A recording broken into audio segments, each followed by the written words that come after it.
This is a reading of J.R.R. Tolkien's The Silmarillion, Chapter 17 of the Quenta Silmarillion, of the Coming of Men into the West.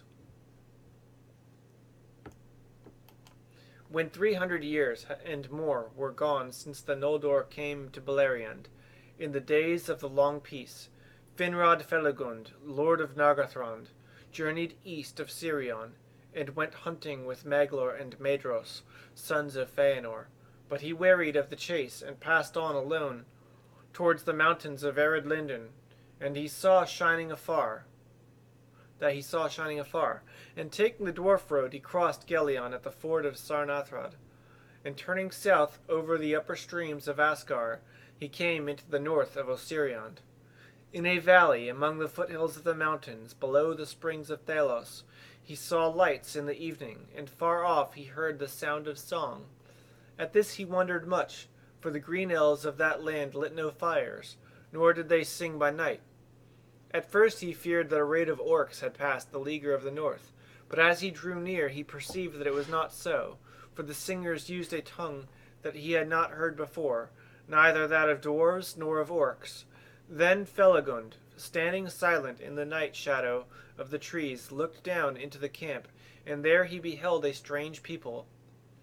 Now these were a part of the kindred and following of Beor the Old, as he was afterwards called, a chieftain among men.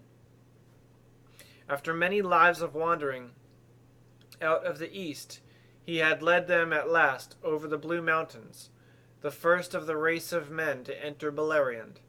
And they sang because they were glad, and believed that they had escaped from all perils, and had come at last to a land without fear. Long Felagund watched them, and love for them stirred in his heart, but he remained hidden in the trees until they had all fallen asleep. Then he went among the sleeping people, and sat beside their dying fire where none kept watch. And he took up a rude harp which Beor had laid aside, and he played music upon it, such as the ears of men had not heard,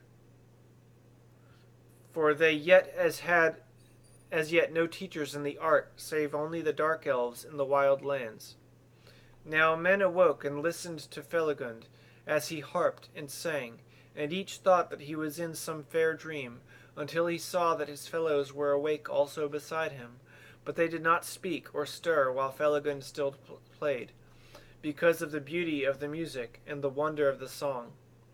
Wisdom was in the words of the elven king, and the hearts grew wiser that hearkened to him, for the things of which he sang, of the making of Arda and the bliss of Aman beyond the shadows of the sea, came as clear visions before their eyes, and his elvish speech was interpreted in each mind according to its measure. Thus it was that men called King Felagund, whom they first met of all the Eldar, Nome, that is, wisdom, in the language of that people, and after him they named his folk Nomen, the wise. Indeed, they believed at first that Felagund was one of the Valar, of whom they had heard rumor that they dwelt far in the west, and this was, some say, the cause of their journeying. But Felagund dwelt among them and taught them true knowledge, and they loved him, and he took him for their lord, and were ever after loyal to the house of Finarfin. Now the Eldar were beyond all other peoples skilled in tongues, and Felagund discovered also that he could read in the minds of men such thoughts as they wished to reveal in speech, so that their words were easily interpreted. It is said also that these men had long had dealings with the dark elves east of the mountains, and from them had learned much of their speech. And since all the languages of the Quendi were of one origin, the language of Beor and his folk resembled the elven tongue in many words and devices. It was not long, therefore, before Felagund could hold converse with Beor, and while he dwelt with him they spoke much together. But when he questioned him concerning the arising of men in their journeys, Beor would say little, and indeed he knew little, for the fathers of his people had told few tales of their past, and a silence had fallen upon their memory. A darkness lies behind us, Beor said, and we have turned our backs upon it, and we do not desire to return thither, even in thought. Westwards our hearts have been turned, and we believe that there we shall find light. But it was said afterwards among the Eldar that when men awoke in Hildorian, at the rising of the sun the spies of Morgoth were watchful, and tidings were soon brought to him. And this seemed to him so great a matter that secretly under shadow he himself departed from Angband, and went forth into Middle-earth, leaving to Sauron the command of the war. Of his dealings with men the Eldar indeed knew nothing at the time, and learnt but little afterwards, but that a darkness lay upon the hearts of men, as the shadow of the kinslaying and the doom of Mandos lay upon the Noldor. They perceived clearly, even in the people of the elf-friends whom they first knew. To corrupt or destroy whatsoever arose, new and fair, was ever the chief desire of Morgoth, and doubtless he had this purpose also in his errand, by fear and lies to make men the foes of the Eldar, and bring them up out of the east against Beleriand. But this design was slow to ripen, and was never wholly achieved, for men, it is said, were at first very few in number, whereas Morgoth grew afraid of the growing power and union of the Eldar, and came back to Angband, leaving behind at that time but few servants, and those of less might and cunning.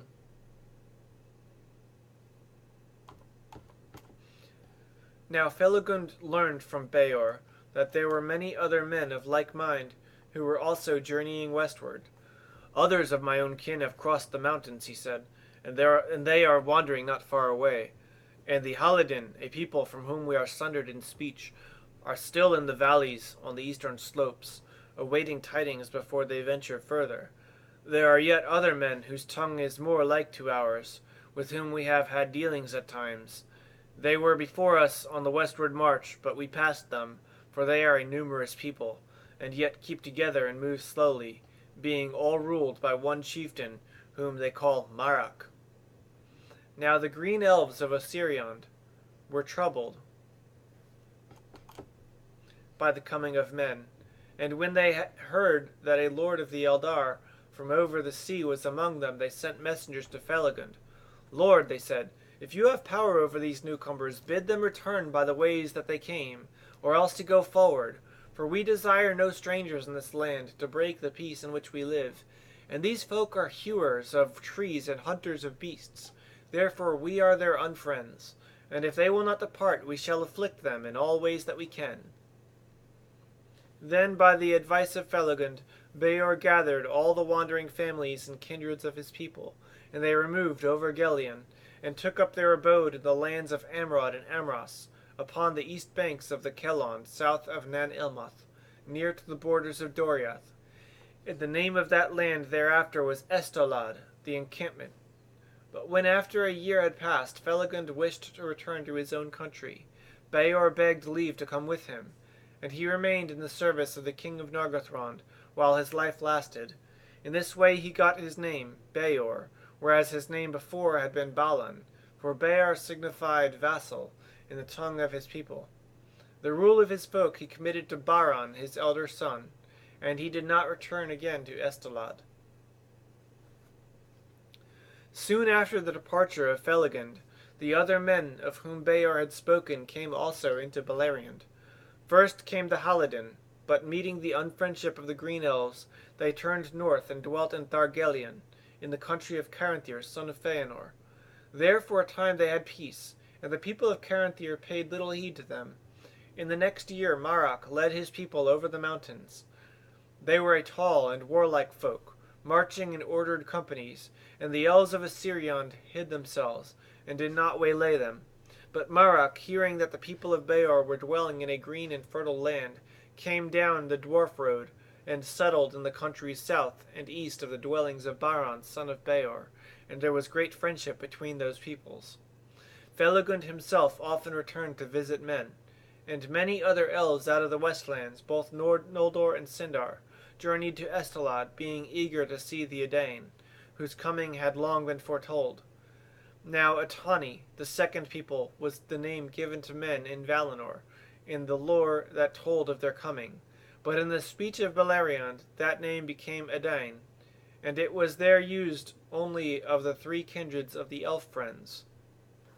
Fingolfin, as king of all the Noldor, sent messengers of welcome to them, And then many young and eager men of the Edain went away and took service with the kings of the lords of the Eldar.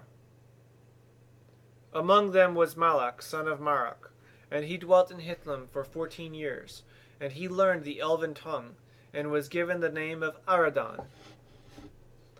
The Edain did not long dwell content in Estolad, for many still desired to go westward, but they did not know the way. Before them lay the fences of Doriath, and southward lay Sirion and its impassable fens. Therefore the kings of the 3 houses of the Noldor, seeing hope of strength in the sons of men, sent word that any of the Edain that wished might remove and come to dwell among their people. In this way the migration of the Edain began. At first little by little, but later in families and kindreds, they arose and left Estolad, until after some 50 years many thousands had entered the lands of the kings. Most of these took the long road northwards, until the ways became well known to them. The people of Beor came to Dorthonion, and dwelt in lands ruled by the house of Finarfin. The people of Aradan, for Marach his father, remained in Estolad until his death, for the most part went on westward, and some came to Hithlum. But Magor, son of Aradan, and many of the people passed down Sirion into Beleriand, and dwelt a while in the vales of the southern slopes of arid Wethrin. It is said that in all these matters none save Finrod Felagund took counsel with King Thingol, and he was ill pleased, both for that reason and because he was troubled by dreams concerning the coming of men, ere ever the first tidings of them were heard. Therefore he commanded that men should take no lands to dwell in save in the north, and that the princes whom they served should be answerable for all that they did. And he said, Into Doriath shall no man come while my realm lasts, not even those of the house of Beor who serve Finrod the beloved. Melian said nothing to him at that time, but afterward she said to Galadriel, Now the world runs on swiftly to great tidings, and one of men, even of Beor's house, shall indeed come, and the girdle of Melian shall not restrain him, for doom greater than my power shall send him, and the songs that shall spring from that coming shall endure while all Middle-earth is changed.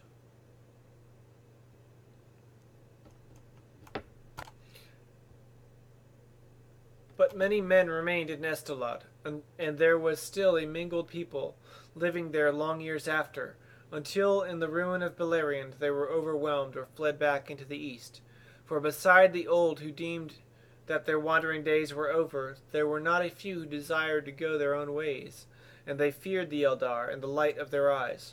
And then dissensions awoke among the Edain, in which the shadow of Morgoth may be discerned, for certain it is that he knew of the coming of men into Beleriand, and of their growing friendship with the elves. The leaders of discontent were Bereg of the house of Beor, and Amlak, one of the grandsons of Marach, and they said openly, We took long roads, desiring to escape the perils of Middle-earth, and the dark things that dwell there, for we heard that there was light in the west, but now we learn that the light is beyond the sea. Thither we cannot come where the gods dwell in bliss, save one, for the Lord of the Dark is here before us, and the Eldar, wise but fell, who make endless war upon him. In the north he dwells, they say, and there is the pain and death from which we fled. We will not go that way. Then a council and assembly of men was called, and great numbers came together, and the elf friends answered Bereg, saying, Truly from the Dark King come all the evils from which we fled, but he seeks dominion over all Middle-earth. And whither now shall we return, and he will not pursue us? Unless he be vanquished here, or at least held in leaguer. Only by the valor of the Eldar is he restrained, and maybe it was for this purpose, to aid them at need, that we were brought into this land. To this Bereg answered, Let the Eldar look to it, our lives are short enough. But there arose one who seemed to all to be Amlak, son of Imlak, speaking fell words that shook the hearts of all who heard him. All this is but elvish lore, tales to beguile newcomers that are unwary. The sea has no shore. There is no light in the west. You have followed a fool fire of the elves to the end of the world. Which of you has seen the least of the gods? Who has beheld the dark king in the north? Those who seek the dominion of Middle-earth are the Eldar. Greedy for wealth, they have delved in this earth for its secrets, and have stirred to wrath the things that dwell beneath it, as they have ever done and ever shall. Let the orcs have the realm that is theirs, and we will have ours. There is room in the world, if the Eldar will let us be. Then those that listened sat for a while astounded, and a shadow of fear fell on their hearts, and they resolved to depart far from the lands of the Eldar. But afterwards Amlach returned among them, and denied that he had been present at their debate, or had spoken such words as they reported, and there was doubt and bewilderment among men. Then the elf friend said, You will now believe this at least. There is indeed a dark lord, and his spies and emissaries are among us, for he fears us, and the strength that we may give to his foes. But some still answered, He hates us rather, and ever the more, the longer we dwell here, meddling in his quarrel with the kings of the Eldar, to no gain of ours. Many therefore of those that yet remained in Estalad made ready to depart, and Berig led 1,000 of the people of Beor away southwards, and they passed out of the songs of those days. But Amlach repented, saying, I now have a quarrel of my own with this master of lies, which will last to my life's end. And he went away north, and entered the service of Maedhros. But those of his people who were of like mind with Berig chose a new leader, and they went back over the mountains into Eriador, and are forgotten. During this time the Halidin remained in Thargelion, and were content. But Morgoth, seeing that by lies and deceits he could not yet wholly estrange elves and men, was filled with wrath, and endeavored to do men what hurt he could. Therefore he sent out an orc raid, and passing east it escaped the leaguer, and came in stealth back over Ered Linden by the passes of the Dwarf Road, and fell upon the Halidin in the southern woods of the land of Caranthir. Now the Halidin did not live under the rule of lords or many together, but each homestead was set apart, and governed its own affairs, and they were slow to unite. But there was among them a man named Haldad, who was masterful and fearless, and he gathered all the brave men that he could find, and retreated to the angle of land between Asgard and Gelion, and in the utmost corner he built a stockade, across from water to water, and behind it they led all the women and children that they could save. There they were besieged until their food was gone. Haldad had twin children, Haleth his daughter, and Haldar his son, and both were valiant in the defense, for Haleth was a woman of great heart and strength. But at last Haldad was slain in a sortie against the orcs, and Haldar, who rushed out to save his father's body from their butchery, was hewn down beside him.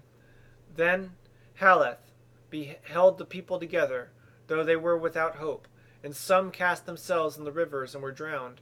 But 7 days later, as the orcs made their last assault, and had already broken through the stockade, there came suddenly a music of trumpets, and Caranthir with his host came down from the north, and drove the orcs into the rivers.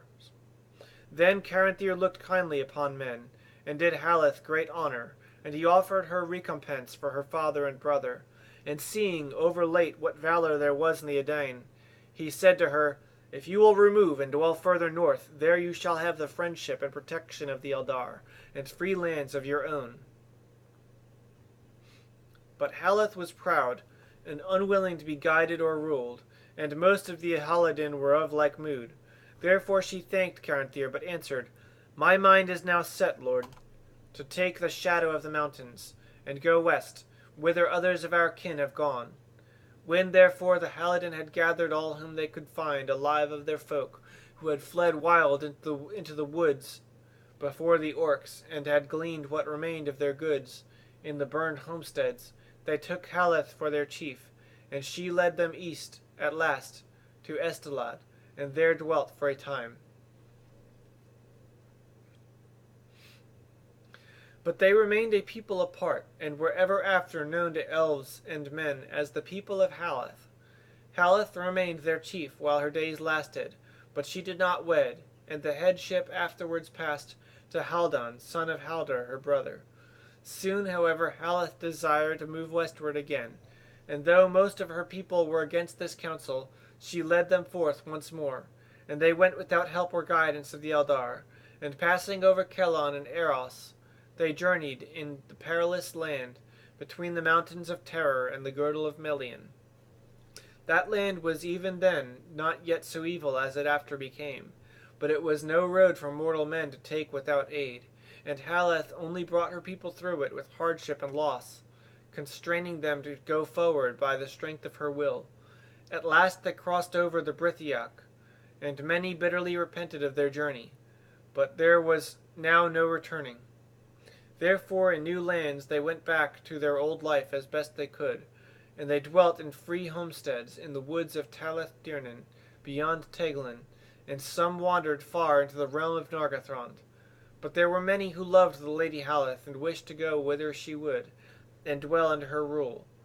And these she led into the forest of Brethil, between Teglon and Sirion. Thither in the evil days that followed, many of her scattered folk returned.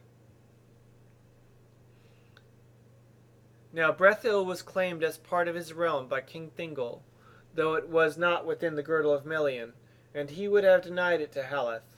But Felagund, who had the friendship of Thingol, hearing of all that had befallen the people of Haleth, obtained this grace for her, that she should dwell free in Brethil, upon the condition only that her people should guard the crossings of Teglin against all enemies of the Eldar, and allow no orcs to enter their woods. To this Haleth answered, "Where are Haldad, my father, and Haldor, my brother? If the king of Dorioth fears a friendship between Haleth and those who have devoured her kin, then the thoughts of the Eldar are strange to men."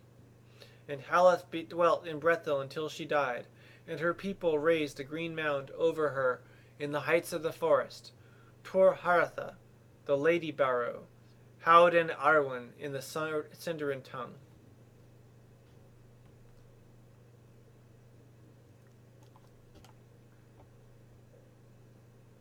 In this way it came to pass that the Edain dwelt in the lands of the Eldar, some here, some there, some wandering, some settled in kindreds or small peoples, and the most part of them soon learned the grey elven tongue, both as a common speech among themselves, and because many were eager to learn the lore of the elves. But after a time the elf kings, seeing that it was not good for elves and men to dwell mingled together without order, and that men needed lords of their own kind, set regions apart where men could live their own lives, and appointed chieftains to hold these lands freely. They were the allies of the Eldar in war, but marched under their own leaders. Yet many of the Edain had delight in the friendship of the elves, and went among them for so long as they had leave, and the young men often took service for a time in the hosts of the kings. Now Hador Lorendal, son of Hathor, son of Magor, son of Malak Aradan, entered the household of Fingolfin in his youth, and was loved by the king. Fingolfin therefore gave to him the lordship of Dorlomin, and into that land he gathered most of the people of his kin, and became the mightiest of the chieftains of the Edain. In his house only the elven tongue was spoken, but their own speech was not forgotten, and from it came the common tongue of Numenor. But in Dorthonion the lordship of the people of Beor and the country of Ladros was given to Boromir, son of Boron, and who was the grandson of Beor the Old. The sons of Hedor were Galdor and Gondor, and the sons of Galdor were Hurin and Hor, and the son of Hurin was Turin, the bane of Glaurung, and the son of Hor was Tor, father of Erendil the Blessed. The son of Boromir was Bregor, whose sons were Bregalas and Barahir, and the sons of Bregalas were Baragond and Beligund. The daughter of Baragond was Morwen, the mother of Turin, and the daughter of Beligund was Rian, the mother of Tor. But the son of Barahir was Beren one hand, who won the love of Luthien, Thingol's daughter, and returned from the dead. From them came Elwing, the wife of Erendil, and all the kings of Numenor after. All these were caught in the net of the doom of the Noldor, and they did great deeds which the Eldar remembers still among the histories of the kings of old. And in those days the strength of men was added to the power of the Noldor, and their hope was high, and Morgoth was straitly enclosed, for the people of Hador, being hardy to endure cold and long wandering, feared not at times to go far into the north and there keep watch upon the movements of the enemy. The men of the three houses throve and multiplied, but greatest among them was the house of Hador, Goldenhead, peer of elven lords. His people were of great strength and stature, ready in mind, bold and steadfast, quick to anger and to laughter, mighty among the children of Iluvatar and the youth of mankind. Yellow-haired they were for the most part, and blue-eyed, but not so was Turin, whose mother was Morwen of the house of Beor. The men of that house were dark or brown of hair, with grey eyes, and of all men they were most like to the Noldor, and most loved by them, for they were eager of mind, cunning-handed, swift in understanding, long in memory, and they were moved sooner to pity than to laughter. Like to them were the woodland folk of Halath, but they were of lesser stature and less eager for lore. They used few words, and did not love great concourse of men. And many among them delighted in solitude, wandering free in the greenwoods, while the wonder of the lands of the Eldar was new upon them. But in the realms of the west their time was brief, and their days unhappy. The years of the Edain were lengthened according to the reckoning of men, after their coming to Beleriand. But at last Beor the Old died, when he had lived 390 years, for 44 of which he had served King Felagund. And when he lay dead, of no wound or grief, but stricken by age, the Eldar saw for the first time the swift waning of the life of men, and the death of weariness, which they knew not in themselves, and they grieved greatly for the loss of their friends. But Beor at the last had relinquished his life willingly, and passed in peace. And the Eldar wondered much at the strange fate of men, for in all their lore there was no account of it, and its end was hidden from them. None the less, the Edain of old learned swiftly of the Eldar all such art and knowledge as they could receive, and their sons increased in wisdom and skill, until they far surpassed all others of mankind, who dwelt still east of the mountains, and had not seen the Eldar, nor looked upon the faces that had beheld the light of Valinor. Please purchase your own copy of the Silmarillion. This is just a reading.